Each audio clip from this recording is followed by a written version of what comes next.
People think truckers are used to being alone, that we're just quiet men on long roads, sipping coffee and watching the lines blur. And maybe that's true for some of us. But there's a difference between being alone and being forgotten. I started driving when I was 22. Didn't have much of a choice. The factory closed, and the only thing still hiring was behind a wheel. At first, it felt like freedom. The open road. No boss breathing down my neck, no office walls. Just me, a diesel engine, and the sound of tires slicing through the dark. I used to count states the way other people count birthdays. Montana, Idaho, the edge of Arizona where the rocks go red like rust in the setting sun. I've slept in every truck stop you can name, and a few no one talks about anymore. You get into a rhythm. Wake up with the sky still black, fuel up, check the tires, wipe last night's bugs off the windshield, drink gas station coffee that tastes like metal and burnt toast. Then you drive, and drive, and drive. And eventually, the road stops being a place and starts being a person. Something that knows you, remembers your weight, your habits, the way you hum when you're tired. Some nights, it almost feels like the road is talking back. There were voices that kept me grounded. Chuck from St. Louis, Road Dog from Reno. We never met in person, but every now and then, we'd catch each other's signal out in the dark. Crackling voices cutting through the static, just long enough to share a joke or complain about construction zones. You cling to those voices, because without them, you forget how long it's been since you last spoke to someone who knew your name. CB Radio, Chuck. You still rolling east, big man? 10-4, heading toward Nevada. Back roads tonight, tight schedule. Back roads, huh? Don't let the coyotes take you. And if you see a hitchhiker out there this late, just keep moving. Copy that. Always do. I used to joke with new drivers. If you ever see someone on the road that doesn't cast a shadow, don't stop. We'd all laugh, pretend it didn't get under our skin. But that joke came from somewhere. From stories passed between drivers at 3 a.m. when you're too tired to lie and too wired to sleep.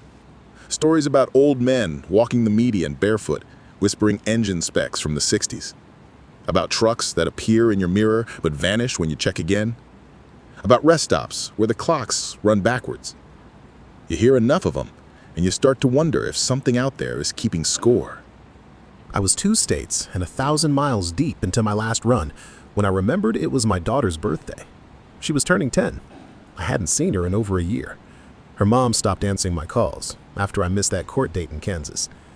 I told myself I was too busy, too much freight, too many routes. But really, I just couldn't face her.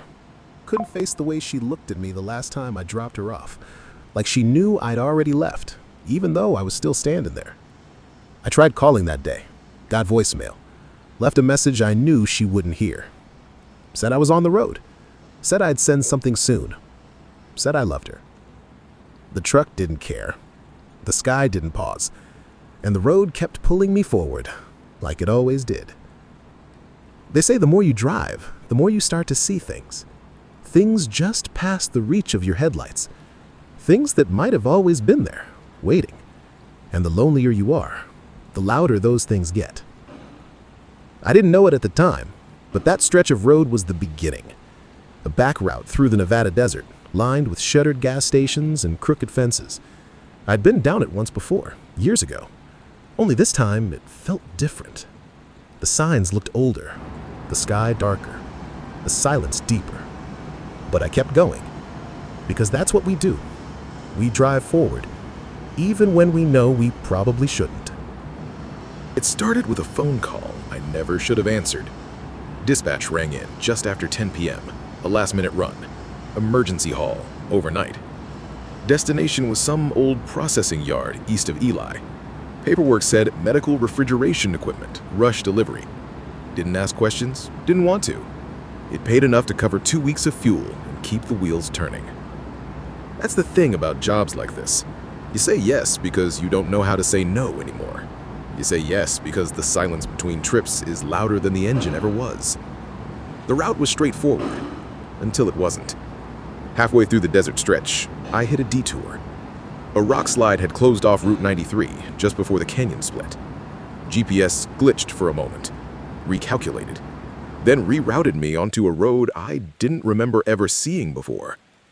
A thin, cracked stretch of pavement cutting straight through the desert. No guardrails, no mile markers. Just sand, wire fencing, and scrub brush, all eaten away by wind and time. I'd driven this part of Nevada more times than I could count. But this road, this wasn't on any of my logs. No truck stops, no fuel signs. Just a narrow black vein disappearing into a stretch of land too quiet for comfort. I chalked it up to fatigue. Another night drive, another weird shortcut. Hell, I'd probably just never noticed it before. But the further I went, the more the world around me faded. The moon disappeared behind clouds I didn't see rolling in. The stars blinked out one by one, like someone was shutting off the sky. And then the radio changed. I keep my CB tuned low, just enough to catch chatter in case of weather or way stations. But what came through that speaker wasn't chatter, just static. Then a voice, female, barely above a whisper, repeating the same sequence of numbers. 4, 7, 0, westbound, mile 26. Then silence. No response when I keyed the mic. No trace of her signal after that. Just dead air. I passed a sign a few minutes later, a road marker, or what was left of one. It was rusted out and bent backward from the wind, but the lettering, if you could call it that, wasn't English. Wasn't Spanish either. Looked carved, like someone had carved the letters with a piece of glass. Sharp angles, loops that didn't end. I don't know how to explain it, but it didn't look like writing meant for people. I drove past it, didn't slow down, didn't blink, because suddenly I had the overwhelming feeling that if I acknowledged it, if I gave it more than a passing glance, I might not make it to the other side. The temperature dropped hard. Desert night gets cold, sure, but this was different. The kind of cold that settles in your bones, like the kind you feel at a funeral when you realize you'll never hear someone's voice again. Sharp, hollow.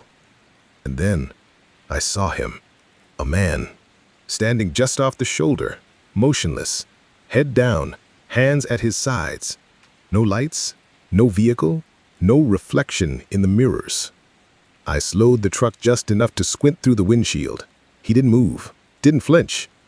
I passed him, heart thudding, palms slick on the wheel. And then I looked into the mirror. Nothing. No one. Just empty road. He didn't walk away. He didn't duck. He was simply gone. I picked up speed after that.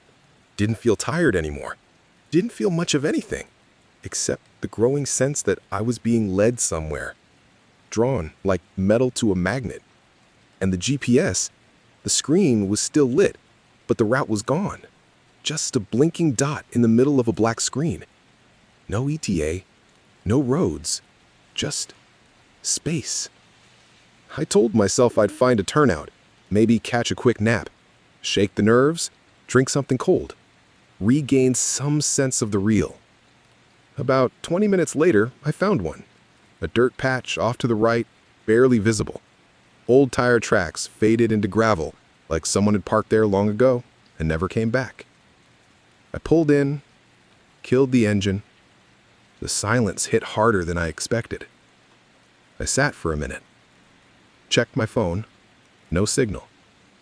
Opened the cab door, took one step outside, and stopped. Because the wind was gone. The entire desert. Still. Not quiet. Empty. I climbed into the sleeper. Told myself I'd sleep an hour. Just an hour. Didn't even pull off my boots. I pulled the curtain shut behind me. Laid back. Tried not to think about the road. Tried not to think about the man on the shoulder. Tried not to think about the sign I couldn't read or the voice that whispered numbers like a countdown.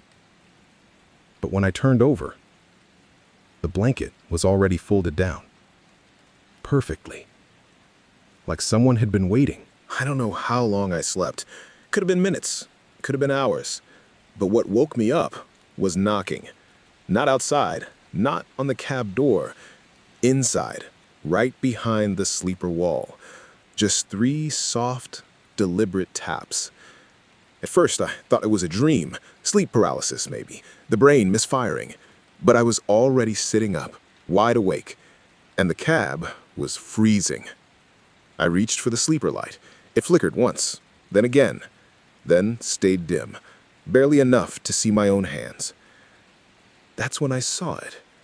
On the inside of the windshield, a handprint, smudged across the fogged glass.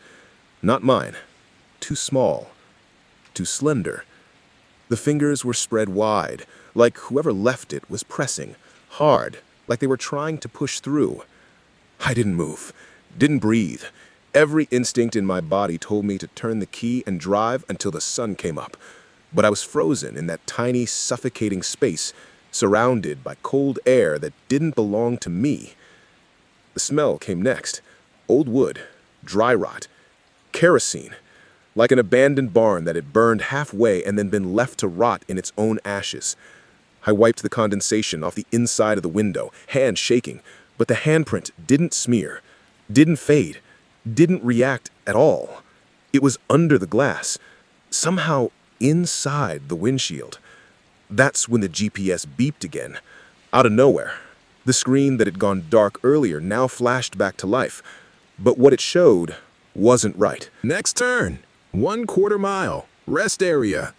Except there were no roads around me, just desert and silence. I zoomed out, tried to see the map, but the lines weren't roads anymore. They bent at impossible angles, looped in on themselves. Some of them ended in symbols. Symbols I didn't recognize. Like whoever programmed the device wasn't using it for directions, but for rituals. The CB radio jumped to life on its own. Volume was low, but the static cracked like ice. Then, a voice came through, breathless, urgent. "You copy? You copy? Don't stop at the rest area ahead. It's not real. It's not..." Click. Silence. Then nothing. No call sign, no repeat. Just silence and a dead channel. I don't know why, but that voice felt familiar. Not the words, but the fear in it. Like hearing yourself scream from the bottom of a well. I put the truck back in gear. Didn't care what time it was. Didn't care about sleep or fuel or deadlines. I just needed to move, to get away from whatever I'd let inside. The light in the sleeper began flickering again, not randomly. This time, it blinked in a rhythm. 2 short pulses, 1 long, then again. I counted them. Morse code. Hadn't used it since Boy Scouts, but I knew enough. SOS. The truck, my truck, was sending a distress signal from inside itself. I pulled back onto the road. No cars, no animals, no wind. Just black asphalt that felt more like memory than pavement. Like I wasn't on Earth anymore. Just some echo of it. I drove fast, didn't check the mirrors, didn't look into the sleeper again. Whatever was behind that curtain could stay there, but it didn't.